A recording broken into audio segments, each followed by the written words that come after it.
بسم الله الرحمن الرحيم الحمد لله رب العالمين وصلى الله وسلم وبارك على عبدك ورسولك محمد خاتم النبيين إمام المرسلين وعلى آله وصحبه ومن اهتدى بهداهم إلى اليوم الدين ثم أما بعد إخوة الكرام السلام عليكم ورحمة الله وبركاته. إخوان في حديث في صحيح أبي داود أن النبي صلى الله عليه وسلم قال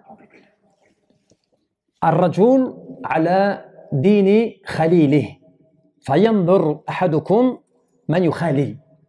Dans un hadith important, le prophète sallallahu alayhi wa sallam nous rappelle une chose. Il nous dit que l'homme, la personne, eh bien, elle est sur la religion de son ami proche, ou bien de son ami intime. L'homme est sur la religion de son ami proche ou intime. Voyez bien qui vous prenez comme ami. Vous voyez? Dans ce hadith, كان النبي صلى الله عليه وسلم حريصا على أمته ما ينفعها في دينها ودنياها. Et on voit bien que dans ce hadith, le prophète sallallahu alayhi wa sallam, qu'est-ce qu'il fait? Il s'efforce à vouloir transmettre à sa communauté, eh bien, ce qui va lui être utile dans ce bas monde par rapport à ses affaires religieuses, mais aussi par rapport à ses affaires mondaines. يعني من الأمور الدينية والأمور الدنيوية, dans les deux domaines, الدنيا والآخرة. C'est-à-dire, à travers ce message, tu comprends que le prophète sallallahu alayhi wa sallam s'inquiète de ta situation, mais d'un point de vue religieux, à savoir que ta religion, elle dépend de qui tu fréquentes, et que celle-ci, forcément aussi, aura des conséquences في الآخرة, dans l'au-delà. N'est-ce pas? وكان يحض على التواصل والتودي والتصاحب يعني بين المسلمين, jusqu'au point même, eh bien, qu'il nous conseille et qu'il nous rappelle comment, eh bien, le musulman doit être dans la fréquentation avec ses compagnons, avec son entourage, avec ceux qui parmi les croyants, eh bien, il fréquente. وهذا الحديث كذلك عباد الله توجيه كذلك وإرشاد النبي لمن أراد سلامة نفسه وبيته وعلاقاته مع الناس. Avec ce hadith, eh bien, tu arrives à comprendre aussi, tu arrives à voir l'orientation. C'est une orientation que le prophète sallallahu alayhi wa sallam t'a donnée. Comment toi, maintenant, tu vas être dans ton quotidien et dans tes fréquentations avec les gens. Qui tu prends comme personne avec qui tu marches tous les jours. Là, actuellement, alhamdoulilah, avec tous les jeunes que nous avons en période de vacances scolaires, eh bien, c'est intéressant de se poser la question. Qui est celui qui t'a accompagné pendant ces vacances? Qui tu as fréquenté pendant le mois de Ramadan? Qui tu fréquentes désormais après le mois de Ramadan? Est-ce que ce compagnon, cette personne avec qui tu es, c'est quelqu'un qui t'encourage au khayr, ou bien c'est quelqu'un qui t'encourage au contraire à cela? Moi, kadalik yani plus que cela, même dans la religion, bain al-muslimin, est-ce que celui que tu as, celui que tu fréquentes, c'est quelqu'un qui est bon pour ta pratique religieuse ou pas? Tu vois, en termes de pratique même religieuse. C'est pour ça que dans un autre hadith, le prophète sallallahu alayhi wa sallam te disait quoi? Il te disait La tusahib illa mu'minan. Ne sois pas de ceux qui ont comme compagnon quelqu'un autre que quelqu'un qui va être un croyant, qui va le conseiller dans le bien. Ay la tattakhid sahiban ولا صديقا إلا من المؤمنين لأن المؤمن يدل يعني صديقه على الإيمان والهدى والخير ويكون عونا لصاحبه. Parce que tu sais que celui que tu vas fréquenter, qui est bon pour toi, qui va te conseiller, qui va te montrer des bonnes orientations, qui va te donner des bons conseils, qui va être pour toi quelqu'un qui va t'amener vers le bien, pour toi ça va être un bonheur. Parce que celui-ci, il va être un rappel pour toi. Celui-ci, il va t'aider à mieux adorer Allah subhanahu wa ta'ala. Tu vois? Le compagnon. Il va être celui qui va permettre que tu vas justement faire attention à ta religion. Parce qu'il va être là à te dire, tu vois, ce que tu fais, c'est pas bien. Attention, non, attention là, tu vois, si tu fais pas tes prières, et ainsi de suite. Il va t'appeler le matin pour la prière de Fajr, ou il va t'encourager à aller avec lui à la mosquée, des choses comme cela. Donc, ce compagnon, c'est celui qui est le compagnon qui va t'aider dans la foi. L'iman billah subhanahu wa ta'ala. Pas celui qui va te... Mais aussi, il faut prendre garde à qui? Prendre garde à celui qui, même parmi les croyants, pourrait te donner de mauvais conseils. Il pourrait te montrer les mauvaises voies, des voies qui sont contradictoires, Al-Qur'an wa Sunnah. Des voies qui pourraient même, il pourrait même te mettre des ambiguïtés, dans ton cœur, il te met des ambiguïtés. N'est-ce pas? Tu sais même pas, pourtant c'est quelqu'un, il adore Allah subhanahu wa ta'ala avec toi, comme toi.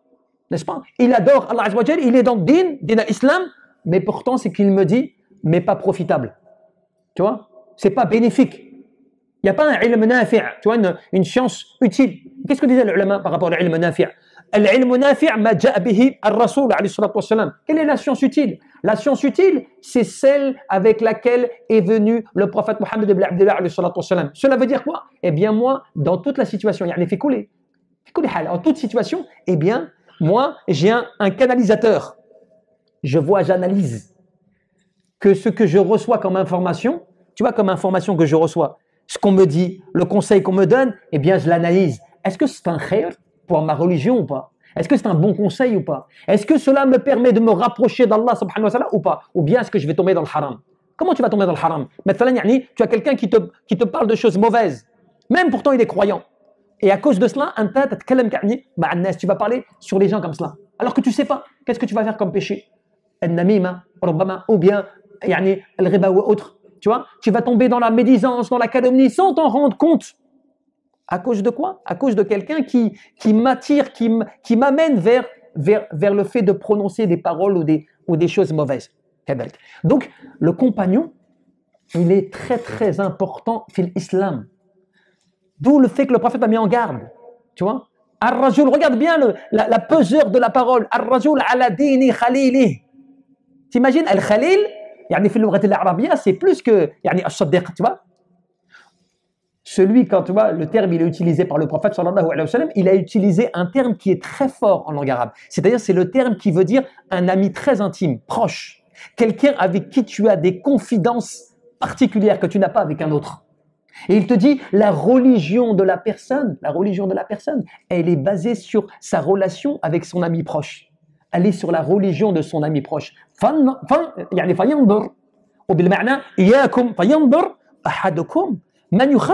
Donc chacun d'entre vous voit bien qui il prend comme ami. Et tu vois bien que tu le vis là. Tu vois, quand tu as quelqu'un, imaginons tu as un ami. Il y a beaucoup de personnes qui ont des amis, qui sont des amis du quotidien, avec qui ils aiment bien s'amuser, ils aiment bien rigoler, ils aiment bien passer du temps, ils aiment bien partir en vacances. Tu vois, tu as des amis comme cela, avec qui tu aimes bien faire un foot, tu aimes bien regarder un match, tu aimes bien faire des choses comme cela, tu vois, avec celui-ci. Mais cet ami-là, même si c'est un bon ami, donawiya, tu sais, un bon ami mondain, dans ce bas monde, tu t'amuses bien avec lui. Tu sais que cet ami, il peut être une calamité pour toi. Une catastrophe. Pourquoi? Parce qu'il t'aura fait perdre beaucoup de temps à des choses qui ne vont pas te servir. Voire même si quelqu'un, si sa pratique religieuse n'est pas accentuée, n'est pas importante dans sa vie, eh bien malheureusement il va déteindre sur toi. Tu connais le hadith? Comme tu vois l'ami qui ressemble tel, tu vois, entre le musc et celui qui est comme en fait un charbon, eh bien forcément il déteint sur toi par rapport à ce qu'il est. Tu vois? Celui qui est le bel ami, le bon ami, qui est pieux, des choses comme cela, il est comme le parfum, tu vois, le musc. C'est-à-dire que son odeur, elle t'imprègne. Sa compagnie est agréable, n'est-ce pas ou pas? Et tu tires profit en plus de son odeur. C'est vrai ou pas? Alors que celui qui est le charbon, comment est-ce que ça se passe? Tu tires donc un désavantage sur tout. Son odeur, elle est mauvaise. Sa fréquentation, il t'imprègne de sa saleté ou autre. Et en plus de cela, sa compagnie est désagréable. Tu vois la métaphore? Subhanallah. وتلك الأمثال نضربها للناس لعلهم يتفكرون. Tu vois, كما قال جل في علا في كتابه. Tu vois, on vous donne des métaphores afin que vous puissiez réfléchir, méditer sur la question. Ça marchait pour le Coran, ça marche pour le Coran comme ça marche aussi pour la Sunna an-Nabawiyya. Tu vois? Mais quel est maintenant qu'on s'est dit ça, quel est le compagnon qui aujourd'hui est pire que le compagnon que tu peux connaître comme cela et tout, qui est quelqu'un qui est encore plus intime que ton ami intime, qui ne te quitte pas, qui ne te lâche pas et qui t'accompagne dans les moments les plus intimes. Et vous allez comprendre pourquoi les plus intimes. Qui a une idée? Plus que cela, puisque Shaitan il alimente. Il est physique. Il est physique. Ben, إخوة الكرام كيف؟ Hein? Ah, mais je ne peux pas le dire ça. Non, c'est physique, vous pouvez le toucher. C'est aujourd'hui, c'est le téléphone. C'est ta tablette. Tu sais, on l'oublie ça. C'est devenu ton ami intime, mais plus intime que ton ami humain. Tu sais pourquoi plus intime? Parce que ton téléphone, il te suit même dans les toilettes. Il te suit dans la salle de bain, c'est vrai ou pas? Tu vas le hammam, tout ça avec le téléphone, ça ou là. Tu vas aux toilettes avec, tu vas dans la salle de bain avec, ou tu vas dans ton lit avec. Est-ce que ton ami intime, tu l'emmènes dans ton lit? Abadan. Ça ou là. Est-ce que ton ami intime, tu l'emmènes aux toilettes avec toi? Jamais. Hacha lillah wal adab, tu vois, tu vas pas rentrer dans cela. On est d'accord? Cet ami-là intime qui est électronique, alors me dites pas, non, il exagère. Mais non, parce que vous avez bien vu, aujourd'hui maintenant, il y a un scandale sur l'intelligence artificielle. Il faut se méfier maintenant. Aujourd'hui, le téléphone, il est devenu un ami intime. Il y a les confidences, c'est-à-dire que tous les échanges, les contacts, les informations, voire même quand je me sens pas bien, je vais me connecter au téléphone, je vais regarder ce qu'il y a, je vais me balader, voguer dans toutes les applications, Instagram ou TikTok, je ne sais quoi, tout ça. Et il va m'évader. Tu sais, il va m'évacuer de dunya. Je vais sortir de mes problèmes grâce à cet ami-là électronique. Et il est une catastrophe pour toi. Tu sais pourquoi? Parce que cet ami-là, si tu ne le maîtrises pas, vraiment comme il faut, il est encore plus néfaste que celui qui, je ne sais quoi, ton propre ennemi humain. Tu as vu l'ennemi humain? Celui qui te veut du mal. Quand il te veut du mal, il te veut du mal et il sait comment il va t'atteindre. L'autre là, électronique, il te touche dans tous les domaines. Même quand tu te sens pas bien, il te fait voyager dans des choses haram, des images haram, des vidéos haram. Et quand tu veux bien, il te met un petit peu de rappel. Et dans les rappels, il te met aussi des fitanes, des choses qui t'attirent, qui te font travailler ton cœur. Tu vois, il t'occupe ton temps, tes soirées, dans le lit, bref, il y a les mohim. Il ne te lâche pas. C'est le pire. Donc quand tu réfléchis maintenant, quel ami tu as toi avec toi dans ta poche? Est-ce que c'est un ami avec qui tu as du Coran, tu lis le Coran, tu as des rappels sincères, tu profites, tu ne rentres pas dans le haram, tu sais, à donner ton avis sur n'importe quoi et tout, envoyer des messages pour un oui, pour un non, tu vois? Parce qu'aujourd'hui, quand tu parles, avec un ami, tu parles avec ton ami, tu dis quelque chose de pas bien, ça reste entre vous deux. Mais aujourd'hui, tu dis quelque chose de pas bien sur Internet, t'as touché 250 000 personnes. T'imagines comment tu fais pour rectifier ça maintenant? Comment tu fais quand tu as dit un tel, bon, il est égaré, un tel, keba, un tel, et peut-être que tu t'es trompé. Comment tu fais maintenant? Comment tu fais pour rectifier ça? Alors que quand tu es avec un ami, tu vois, normal, un ami comme ça, tu discutes avec lui, tu fais une erreur, tu vas le revoir tout à l'heure, ou le lendemain, tu fais smahli. T'as vu, on avait discuté quelque chose, mais je me suis trompé. Je me suis trompé, smahli, tu vois? Qu'Allah nous pardonne. Tu vois, on s'est égaré un petit peu. Mais là, donc il est encore plus dangereux, et c'est pour ça qu'il faut que tu fasses attention, comme aussi les parents, il faut qu'ils fassent attention à cet ami intime, discret, qui ne voit pas, qui travaille leur enfant ou les jeunes ou la personne dans des moments que toi tu t'y attends pas. Tu sais, l'ami intime, il va dormir comme toi, l'ami de tous les jours là, il dort comme toi, il mange comme toi, tu vas le voir 3 heures, 4 heures, 5 heures, tu vas le voir une journée, après il va dormir après. Lui, l'ami intime, il dort pas. Tu le réveilles à n'importe quelle heure, il est OP. Même c'est lui qui te réveille avec ses sonneries, avec ses messages, avec ses trucs, avec ses tweets, avec je ne sais quoi. Il te réveille. Il te lâche pas lui en fait, tu vois.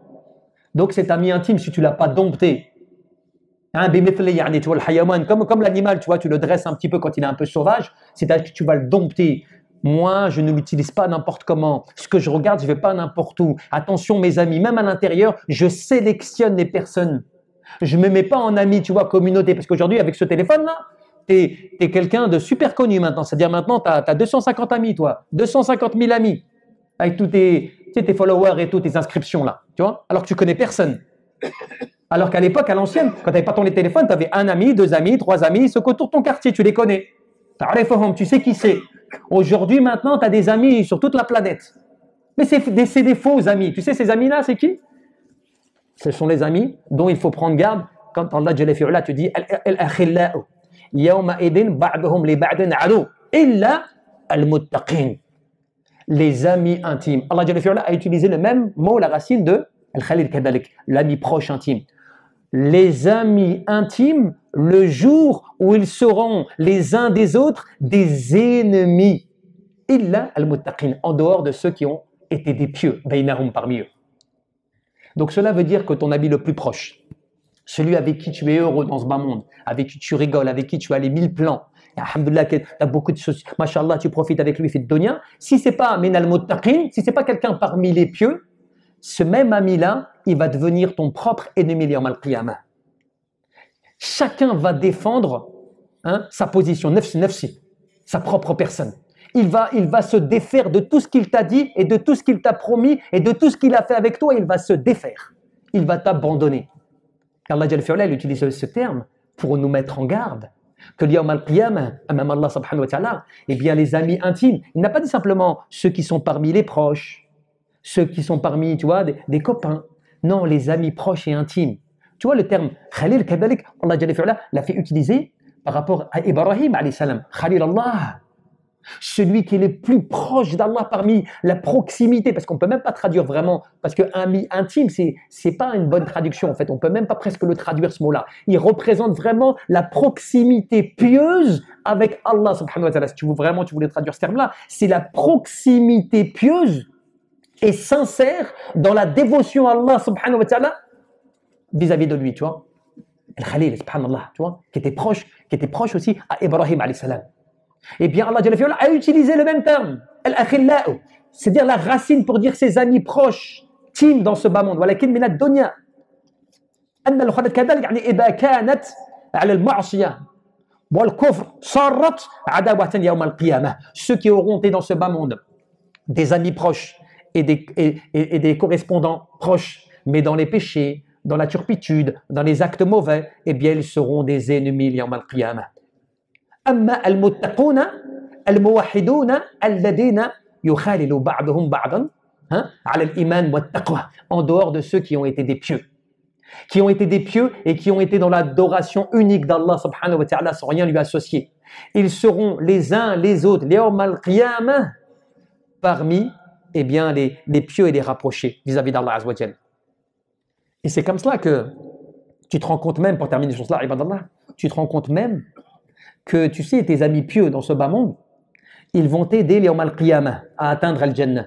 Parce qu'il y a le hadith, il est trop long, un hadith qui raconte comme quoi les gens fil jannah, quand ils seront fil jannah, ils vont se poser la question qui ne sont pas présents. Il y a des gens qui ne seront pas présents. Et ils demanderont à Allah, Ya Rabbuna, Ya Allah subhanahu wa ta'ala. Yusalluna, yani ikhwanuna, nos frères, yusallun ma'ana, wa yutasaddaquna ma'ana. Ces frères qui priaient avec nous, ils jeûnaient avec nous, ils priaient avec nous, ils ont lutté avec nous. Où sont-ils? Parce qu'ils seront au paradis, ne les verront pas. Et en fait, ces frères-là, ces gens-là seront en enfer. Et ensuite, Allah subhanahu wa ta'ala les fera sortir au fur et à mesure, au début de ceux qu'ils connaissent, ensuite de ceux qui ont le poids d'un dinar, de foi dans leur cœur, et enfin, quand ils auront sorti toutes ces personnes-là, Allah Jalla fi'ala donnera l'autorisation de sortir ceux qui auront mithqal, yani le poids d'un atome de foi fi qalbi, dans leur cœur. Et Ibn Jawzi, quand il racontait cette histoire à ses élèves, ensuite à un moment il s'arrête et il leur dit فَإِنْ لَمْ تَجِدُونِي يعني بَيْنَكُمْ فِي الْجَنَّةِ فَاسْأَلُونِي فَقُولُوا. Il leur dit quoi? Il leur dit, si au paradis, regardez Ibn Jawzi, Al-Hafid, il leur dit quoi? Il leur dit, si au paradis, vous ne me voyez pas parmi vous, si vous ne me voyez pas parmi vous, que je ne suis pas parmi vous, eh bien, demandez des comptes pour moi. Faqulu, dites, Rabbuna, ô Seigneur, kana abduka fulan yudhakiruna bik. Dites, oh Allah, nous avions un adorateur qui nous faisait des rappels. Après, il s'est mis à pleurer, par l'émotion de la situation.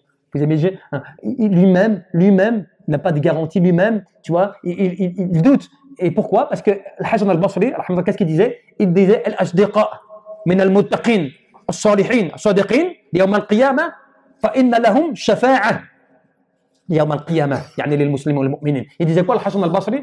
Il disait, parce que les amis intimes dans la piété, les amis intimes et sincères dans la piété, eh bien, ils seront un moyen d'intercession pour le croyant le jour de la résurrection. Subhanallah. C'est bien, petit.